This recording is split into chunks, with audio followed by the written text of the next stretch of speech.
Hey guys, how's it going? Hope you're doing well. My name is Crown, and today I'm going to read you some very interesting stories that I hope that you're gonna love. And now,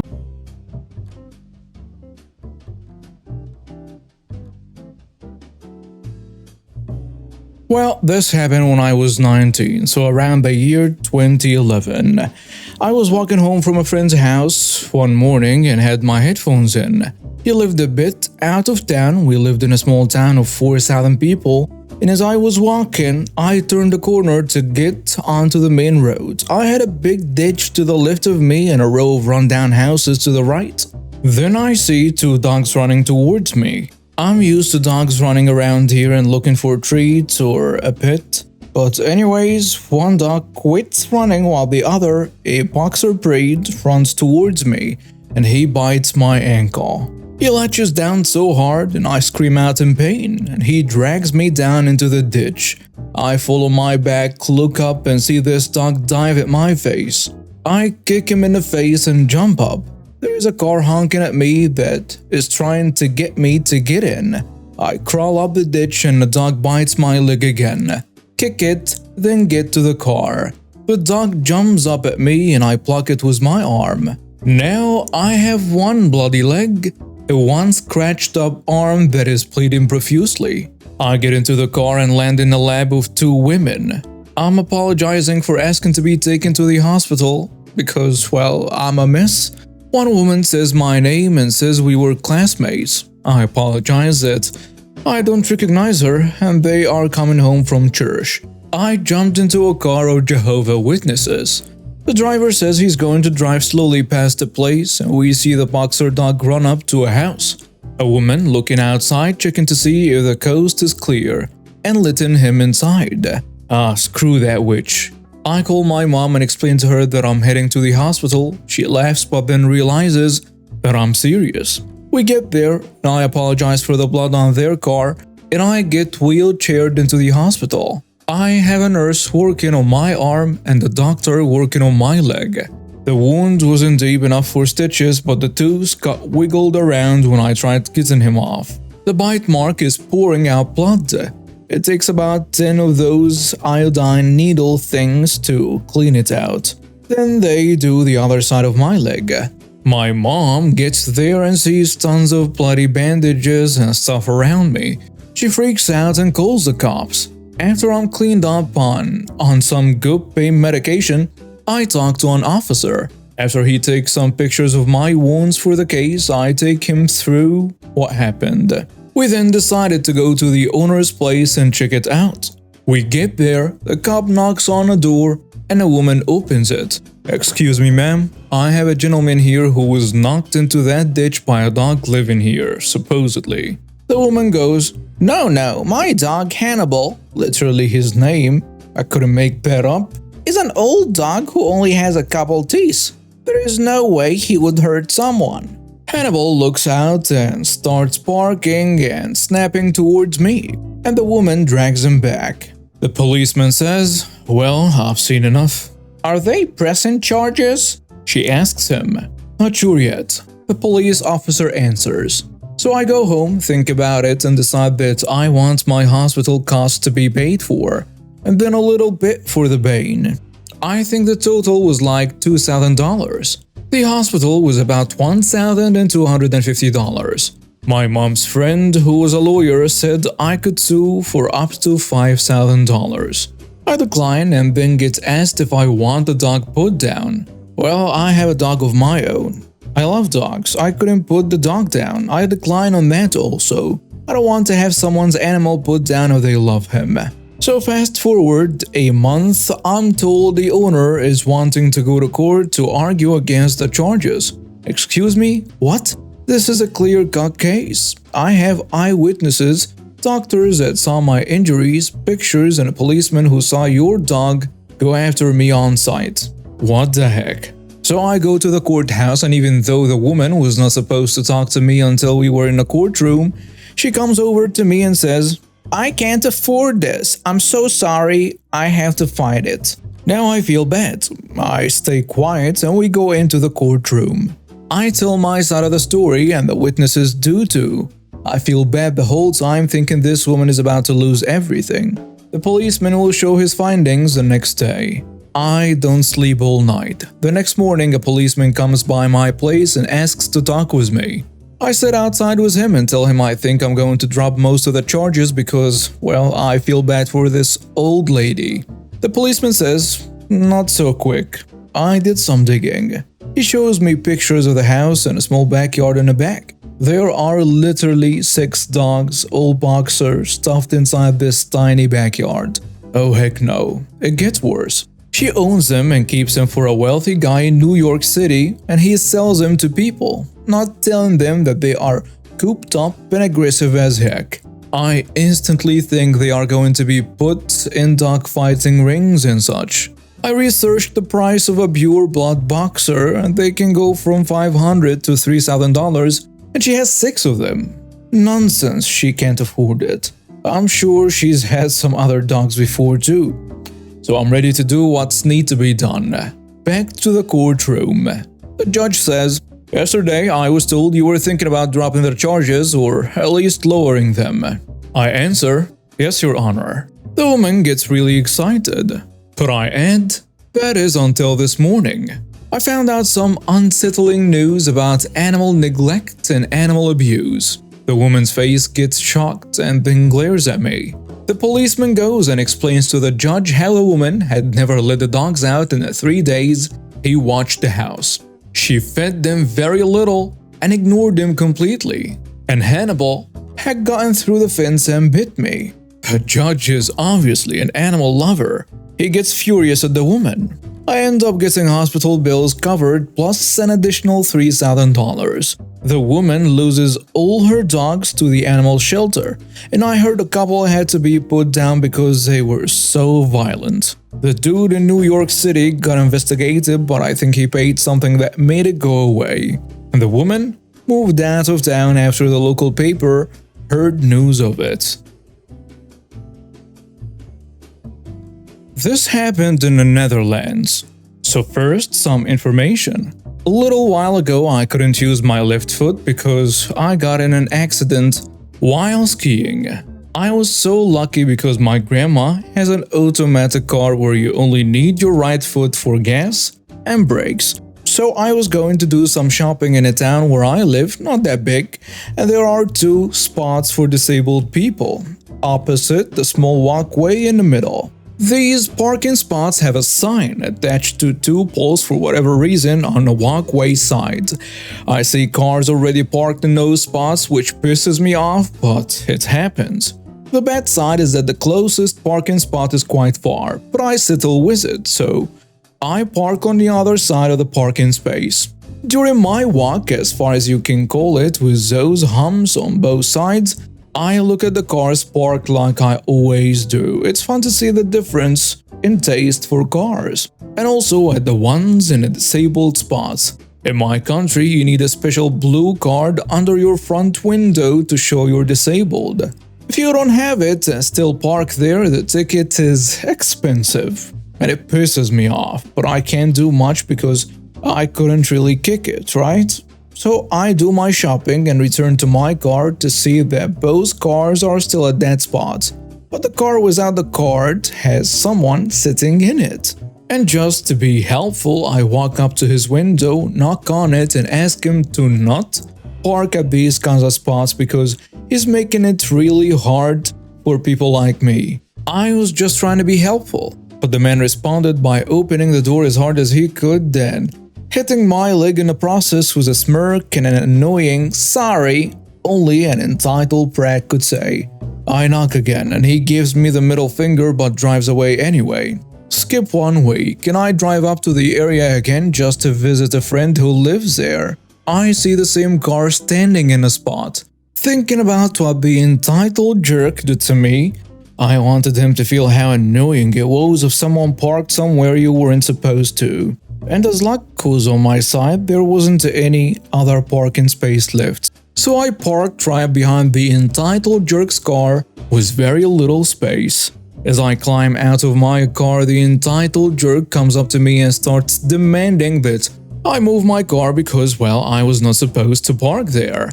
or else he will call the police. As a jerk that I am, I give him a smirk and a sorry that only an entitled brat could say, and walk off to my friend's home, leaving him swearing at me. The parking space is right in front of a store and there is camera security over the whole area, with an additional camera pointed towards the entrance and the disabled parking spots. My friend opens the door and we just hang out for a while when suddenly we hear a loud bang outside. My friend looks at the window and asks me what my car looks like and where I parked it. I give him the description, and then he follows up to tell me that I should check on my car and see what has happened. We both walk out and see that my car has a huge dent and a lot of scratches.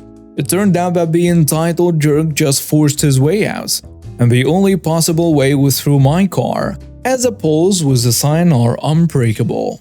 Apparently, this wasn't the first time this kind of stuff happened, and one of the employees walks out and tells us everything was probably recorded. We could easily sue this entitled jerk for what he did.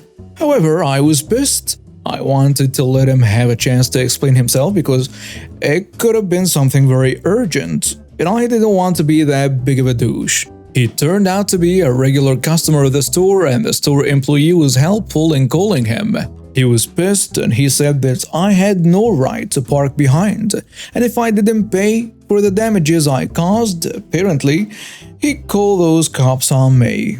After he was done ranting off, I asked him politely as I could, as I was pissed myself too, why he crashed through and if he could pay for the damages done to my vehicle. He snapped at me and swore at me through the phone, which was apparently being recorded by the store employee, which I figured in court. But I cut him off and told him that he could either pay or I would sue him for not only parking wrong or damaging my car, but also for attacking me with his door earlier. But he hung up on me. So I called the cops on him. Through the store employee, they got his phone number and license plate, and they told me to sue him. So I did. In court, it became also clear that he had multiple tickets still open, which he did not pay. He got a ticket for parking on a disabled spot, and he has to pay me for all the damage done and a fine for attacking a disabled person. I was thrilled and felt I had done some justice. Moral of the story, don't be a douchebag and park where you're supposed to, or it may cost more than a ticket. I paid to reserve the gazebo at the park for my daughter's birthday from 2 to 4. People are going to come at 2:30, so I have 30 minutes to set everything up. I get there at 1:50. There are people in the gazebo that I've reserved having a birthday. Polaroids still have balloons, presents, food, decorations, and so on. They are socializing and not even cleaning up yet. I politely asked the host if they wouldn't mind being out by 2 p.m. so I could set up for our party. Again, I paid to reserve this gazebo at 2 p.m. and I only had 30 minutes to set up decorations, food, and so on until people start coming. They started cleaning up and were out on time. As they were leaving, I said, "Thank you so much, so sorry to kick you guys out." The host says, "That's okay, kind of rude, but whatever." She was upset that she was in the middle of her daughter's birthday and said that they booked these things back to back and we should expect some overlap. So, I don't know, am I the jerk here? Should I have expected some overlap? Personally, we were out by 4 for the next party because they paid for it starting at 4 and our time was up at 4. I feel like if I paid for it at 2 p.m., they should be out, not starting to clean up at that point. I get that it was annoying, it wasn't super fun having to clean up my party quickly and rushing out either, but at the end of the day, I feel like they should have planned their time better or reserved more time. Not my problem, and I did still try to be polite. So am I the jerk? And now some comments on the post. Someone saying, "You're not the jerk. She knows they are booked back to back, so she knew someone else would be coming in, and she needed to leave or she'd be taking up someone else's time." Another commenter adds, "Actually, I had the same thing happen this summer and we were the first group. We knew what time we booked it for and we were cleaning up 30 minutes before our time was up. We told all the guests to start wrapping up and to help clean and take down their stuff, and they brought lawn, chairs, tents, and so on. We took all our garbage and threw it at the nearby bins and also separated out the recycling. We left before our time was up and before the next group even started coming. So no, you're not the jerk. When you book an event, it's your job to be out by X time. If they wanted to hang out longer, they should have booked the space for longer.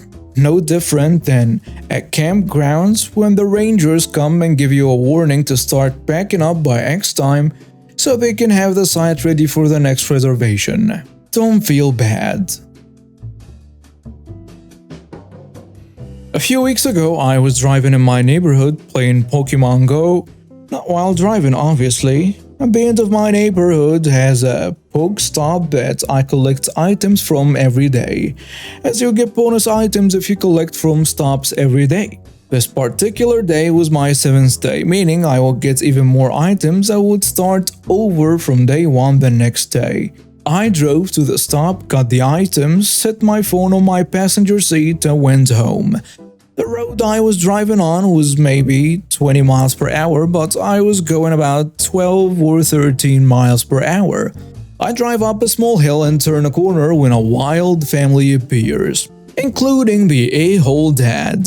The wife, her friend, and the 3 kids walking by them stepped off to the side of the road to let me pass, but as I was going by, the jerk dad, who had a young boy about 3 to 4 years old in one arm and holding a Budweiser bottle in the other, important for later, actually stepped closer to my car and yelled something at me. As I had gotten into an accident recently and was trying to be safe as possible, I stopped my car, rolled down my window, and asked if he was alright. And the conversation went as follows. "Are you guys alright? Why did you do that?" "You see my family, right?" "Yes, what about them?" "You know you were driving too fast for this neighborhood, right?" I should point out that I live in Illinois, and while my car was being repaired from the accident, I had a loaner car with Wisconsin plates. "Sir, I was going only about 12 miles per hour, and the limit is 20 here. I wasn't driving too fast." "Well, you almost hit me and my son." "Yeah, because you stepped close to a moving vehicle. The only one putting you guys in danger was yourself." Then he looks at my phone in the passenger seat. "I don't know the laws in Wisconsin, but here in Illinois, you can't be on your phone while driving. I am calling the police." "Well, I don't know their laws either, buddy. This car is just a loaner. I live here in Illinois." "Then you should know the laws. I am calling the cops."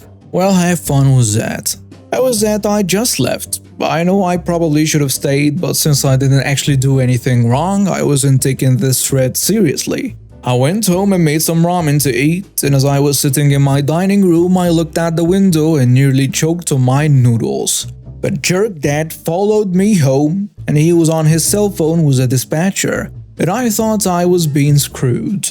About 5 minutes later, there were 2 cop cars with 3 police officers. I stepped outside thinking I was done for. The officers started to question the 2 of us. Police officer 1 says, "OP, do you know why are we here?" "Well, I have a pretty good idea what you think you're doing here, but why don't you let me know?" "This gentleman called us saying you attempted to run his family over after you got caught texting while driving and going way over the speed limit." My mind went blank for a few seconds. This prick actually said that I had attempted vehicular manslaughter. My mind started working again and I said, "Sir, that couldn't be farther from the truth. I was driving home from playing Pokemon Go on my phone when this man stepped close to my car while I was driving. My phone was in the passenger seat the entire ride home." "He's lying! He nearly killed my family! Arrest him now!" Sir, calm down. We will settle this." The second police officer tells him. Police officer number 1 says, "OP, what was this man doing when the incident occurred?" Suddenly, an idea popped into my head, and right there on the fly, the revenge started. He was walking with his family along the side of the road, carrying a young boy on one arm and holding a beer bottle on the other. "That's not true, you piece of garbage." "Sir, control yourself, please," police officer tells him. As I drove by them, the rest of his family went to the side of the road, but he actually stepped closer to my car. I think he got within an inch of me. "This is nonsense. He's just trying to protect himself." "Sir, if what he's saying is true, you could actually be arrested here, not him." The other police officer adds, "Are you sure that's what happened?" I answer, "Positive. He got way too close to my moving vehicle, holding a child and a bottle of Miller Lite." "It wasn't Miller Lite, it was Budweiser." He cut himself off and tried to get back on track, but it was too late. All the officers looked at him. He tried to defend himself, but then the third police officer said something I thought I would never hear a cop say in my life. "Sir, have you had anything to drink this evening?" The entitled jerk, now very less confident, No. They moved him to one of the cop cars and gave him a breathalyzer test. Point 12, just over the limit. Gotcha, jerk. He ended up confessing to them that I was right and was arrested for public intoxication and child endangerment. He has to go before a judge to determine if he's a danger to his family. The officers asked if I wanted to press any charges, but I told him no, since he already had enough on his plate to deal with. If I ever hear any updates about the guy, I will let you guys know. Edit. I'm about to appear in court to dispute the traffic ticket I received for my accident. As I mentioned in this story, it'll be the third time in a year I appear in a courtroom. And I really didn't want to go back if I didn't have to, which is a big reason why I didn't press charges. I might have to go and be a witness if this case progresses enough though. My neighborhood is a very small private neighborhood. It used to be all summer houses long before I was born. You could go for a walk for about 90 minutes and walk everywhere in my neighborhood. From my house to where this incident occurred was a 2 to 3 minute walk, so the guy most likely followed me as soon as I drove away. And I didn't notice because, well, I just wanted to get away from him. So yeah, for the time being, that's about it.